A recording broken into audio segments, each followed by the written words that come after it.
This is St. Lawrence Island, not to be confused with St. Lawrence University. Now, St. Lawrence Island, Alaska, is a small, volcanic piece of land in the Bering Strait. Closer to Russia than to Alaska, the island has been occupied for 3,000 years or more. As outlined by Alaska's Division of Community and Regional Affairs, Eskimos from Siberia most likely traveled to St. Lawrence Island by riding the ice, subsequently populating it. Some communities in Russia speak the same language as those on St. Lawrence Island, suggesting this origin. Today, the two villages of Gamble and Savunga are the remaining on the island. Gamble and Savunga have joint ownership, as recognized officially in 1971.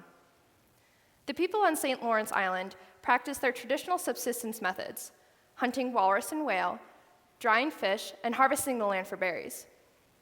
In addition, their culture is expressed through intricate ivory carvings, such as this, as well as the creation of seal fur gloves and other pieces of clothing. This is a boat skeleton overlooking the Bering Strait. Come spring, the owners would traditionally stretch walrus hide over the boat in preparation for the hunting season. This is my professor, Dr. John Rosales, and I. John, you can wave. That's John, everyone. John and I actually went up to St. Lawrence to study the people of Savunga. John's research focuses on Alaska and the effects of climate change. Currently, he's shifted his focus from documenting driftwood segments in Chicxulub, Alaska, to collecting the names of the Savunga people. Now, these names date back generations and give us a unique look into when storm surges may have occurred. For example, a baby that was born in 1970, given the name that translates to wind, may mean that it was windy at the time of their birth.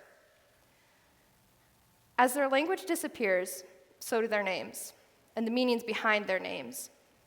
And my own research, in connection to his, considers names to be a small segment of language.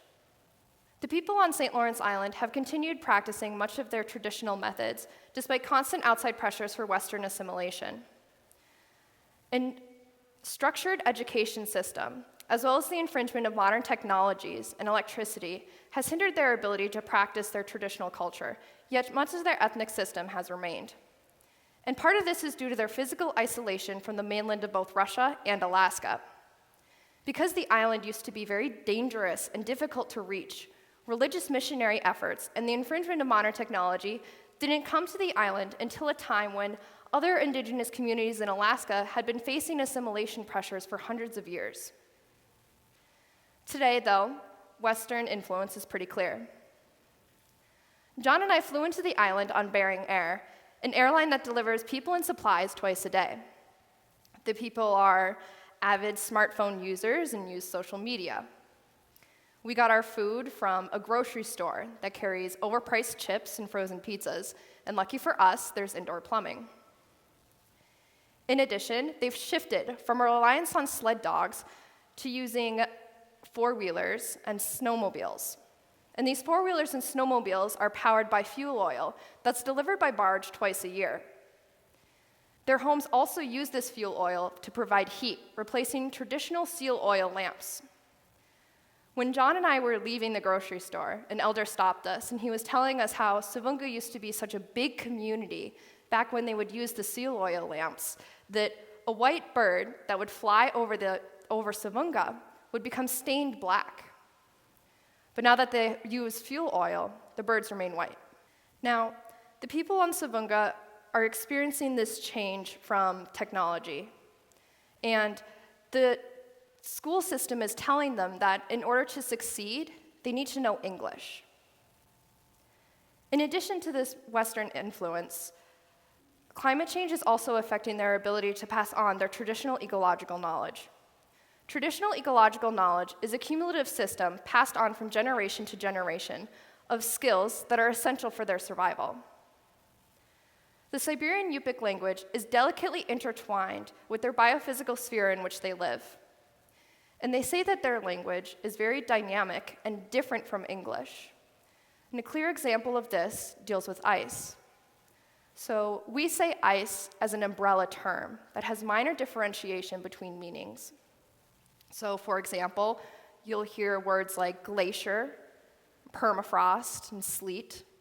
Here on campus, you'll get words like hard pack and berm from the skiers. The Siberian Yupik language has over 100 terms pertaining to ice. As compiled by Igor Krupnik of the Smithsonian Society, these terms are dynamic, and knowledge of these terms is essential for their survival. Simplified, an alchuch is an ice pressure ridge. Sahin is new ice with cracks. Singhuach is a dense ice that's pushed by the tide. Each term is descriptive, and knowledge of the term is required for survival. Now, as their climate is changing, they're having a very difficult time with this ice. Their traditional ecological knowledge is having a difficult time being passed on because this ice is changing. When we talked to the elders and when we asked them what they were most concerned about, it was ice that they brought up. A big part of their culture deals with hunting, and hunting relies on this ice. Now, one hunter told us that the hunting season has changed. It's drastically reduced, going from maybe 8 to 12 weeks to 2 weeks, depending on the wind. In addition to this, the ice is changing. It's melting, and it's around for a significantly shorter amount of time. The ice is now sillet. It's a slushy ice that takes longer to freeze into something more solid. And because of this, the hunters are very hesitant to bring their children out onto hunting trips. And so their traditional ecological knowledge isn't being passed on to the younger generations. In addition, hunting trips are one of the only times in which Siberian Yupik is the only language that is spoken.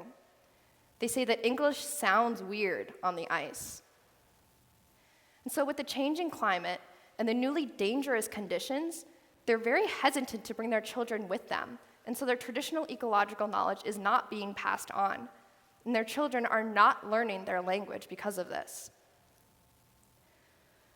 When we visited, the elders expressed a deep concern over the children's lack of ability to speak and understand Siberian Yupik. In addition, some types of ice aren't showing up anymore, and so their names aren't being spoken. Kulisik, for example, is a multi-tiered ice ridge that comes from the north.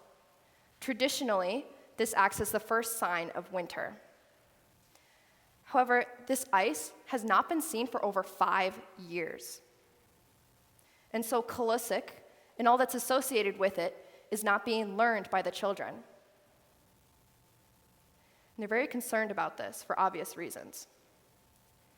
In addition, soil erosion is altering the landscape, and so the place names that are associated with it are not being learned.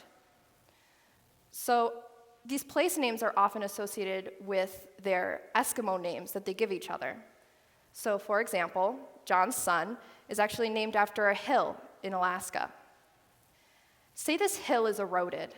Suddenly, John's son and any of the generations that come after him who receive his name don't know the meaning of their name. And this is already happening. When John has gone to Savunga and collected these names, many don't know the meaning behind their names or the meaning behind their appa's names. St. Lawrence Island is experiencing this change at a very alarming rate. And the elders emphasized how the Siberian Yupik language is central to their being. It's who they are. Our coordinator, Perry, specifically said that when he speaks his language, he feels connected to his ancestors and their way of life. Siberian Yupik changes his way of thinking. He said that English is something black and white, while Siberian Yupik is so dynamic that it could be compared to a swirl of colors. The children are being forced to rely on the English language to succeed in school, while Western assimilation pressures strengthen, and the changing climate is affecting their ability to pass on their traditional ecological knowledge and to speak their language. And this is something that they may not survive. I speak as an ally to a people who are losing their beautiful, rich, and dynamic language. Losing this would be equivalent to losing who they are. The change that's been occurring if it continues at the rate that's been happening, will cause suffering. Change is something that their central being may not survive. Thank you.